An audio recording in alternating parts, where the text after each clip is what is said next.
650 €, 800 € et 1000 €.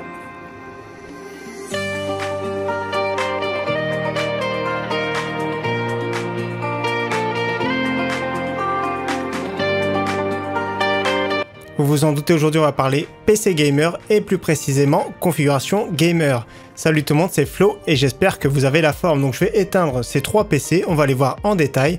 Donc 650 €, 800 €, 1000 €. J'éteins parce que ça fait du bruit. Plutôt que de filmer mon écran, j'ai voulu monter trois configurations directement. Donc le PC à 650 €, on l'a vu dans une vidéo vraiment dédiée. Donc j'ai acheté un nouveau boîtier ici, j'avais tous les composants. Donc j'ai acheté un nouveau boîtier pour la configuration à 800 €, configuration à 1000 €, j'avais tous les composants. Donc trois configurations pour moi qui sont vraiment au top au niveau rapport qualité-prix, du moins performance-prix. Donc on va voir ces trois configurations en détail, notamment cette configuration là qui est sur mon site internet. Donc je mettrai tous les liens en description. Si ça vous plaît pas, n'hésitez pas à voir mon site justement. Je mets régulièrement, souvent c'est les dimanches, je mets à jour les configurations. Ceux qui veulent des PC gamers également, qui sont déjà assemblés, n'hésitez pas à regarder. C'est la première ligne de la description. Donc on va voir en détail ces trois configurations. Je vais mettre de côté celle à 1000 € et celle à 800 €. Et donc on va commencer par se concentrer sur la configuration à 650 €. Donc je vais défaire le panneau latéral, je vais vous expliquer tous les composants. N'hésitez pas à revoir d'ailleurs la vidéo de ce PC directement, je mets la petite fiche. Donc déjà ce boîtier c'est AppConcore, le C200M qui coûte 39 €. C'est pas du verre trempé, c'est de l'acrylique, c'est fumé, donc voilà pourquoi pas, ça change un petit peu. Il a deux ventilateurs de 14 cm RGB en façade et un de 12 cm à l'arrière. Donc je vais vous expliquer tout de suite la configuration que j'ai mis dedans. Ce que je vous conseille, c'est le Core i3 12100F. J'aime beaucoup ce processeur 4 coeurs 8 threads, il est vraiment excellent. Il est vraiment super à l'aise partout. Et pour moi, c'est le meilleur rapport qualité-prix du moment. Il coûte 115 € environ, des fois un petit peu plus cher. Le ventirad d'origine Intel est beaucoup plus joli, donc je vous le conseille. 115 €, c'est vraiment top pour ce processeur. Il n'y a pas de concurrence en face du côté de chez AMD. Ils ont sorti des nouveautés, mais franchement pas terrible du tout. Là, pour ce prix-là, c'est vraiment excellent. Donc à l'époque, j'avais mis une carte mère qui était très intéressante de chez Asus. C'est le H610MA en version D4, un D4 pour la DDR4. Donc bien sûr, j'ai mis 16 Go en DDR4. Donc c'est correct, elle coûte environ 110 €. La carte mère du PC à 800 € peut être aussi intéressante parce qu'on va garder également le Core i3, on va voir tout de suite après. Au niveau de la carte graphique ici que j'avais mis pour 236 € je crois sur le site Alternate en ce moment, c'est la RX 6500 XT, modèle Sapphire Pulse. Il existe également le modèle XFX, plus ou moins dans la même gamme de prix, moins de 250 € également en face.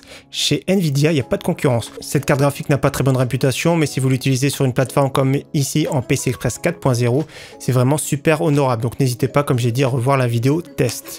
Également, ce que je vous conseille sur ce type de configuration, c'est un petit SSD NVMe de 500 Go, ça va coûter 50-55 €. Bien sûr, si vous avez un peu plus de budget, plutôt 700-750 €, mettez directement un SSD d'1 Tera. Au niveau d'alimentation, il n'y a rien de folichon en ce moment. À l'époque, j'avais choisi une Master Watt qui m'avait coûté, je crois, 35 € de chez Cooler Master. Donc, je mettrai l'alimentation la plus rentable au moment de publier la vidéo.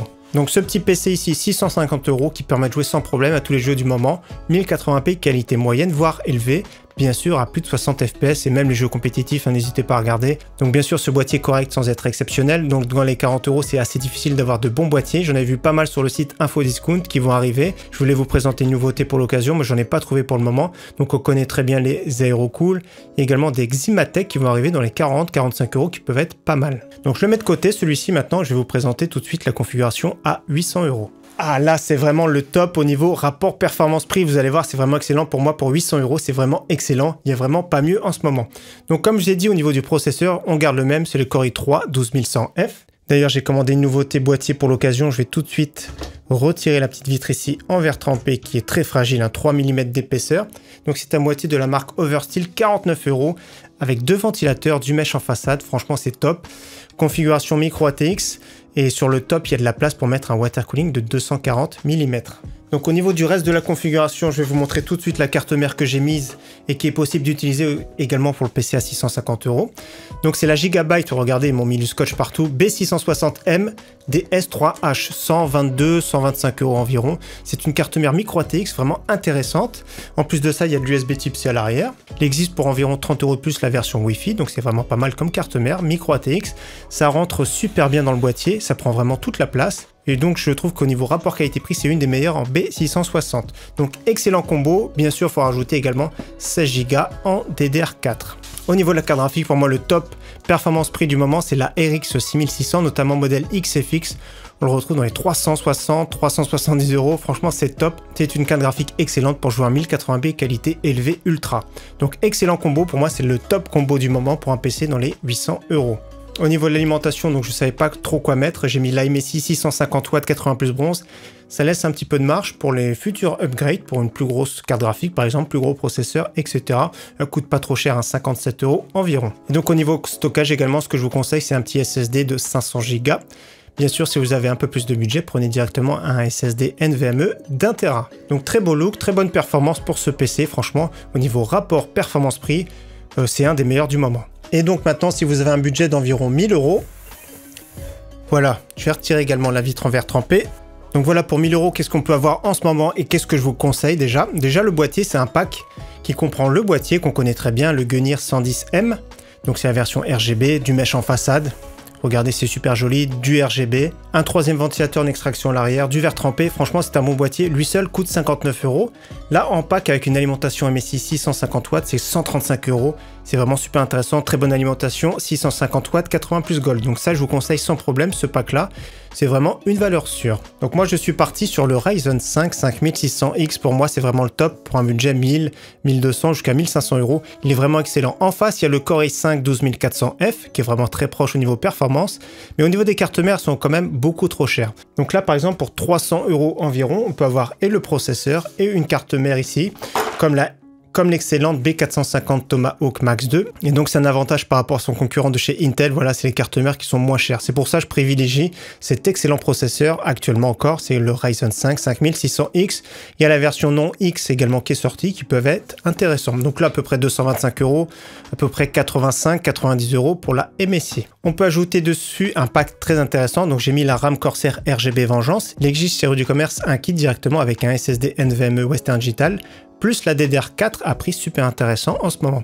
Bien sûr, la carte graphique qui fait plaisir, la RTX 3060, c'est une baisse de prix en ce moment, donc moi je l'ai acheté 463 euros sur le site Alternate. On en trouve également, je crois en ce moment 449 euros le modèle Asus chez Rue du Commerce, 460-470 euros, donc 12 Go de VRAM, ça permet de jouer en 1440p sans souci, donc 1080p, 1440p, donc super intéressante. Si vous avez plus de budget, je vous conseille directement la version TI pour jouer à l'aise en 1440p, voire un petit peu de 4K ou sur un écran comme ici 21/9. Donc voilà, pour les trois, je vais utiliser les ventirades d'origine qui sont efficaces, rien n'empêche de faire évoluer plus tard, notamment ici water cooling 240 mm sur le top sans problème, voire des ventirades si vous préférez. Donc ici 3 configurations au top. Bien sûr, si vous avez plus de budget, je vous invite à voir mon site. Et donc là, la vidéo par exemple, je la tourne le 16 avril.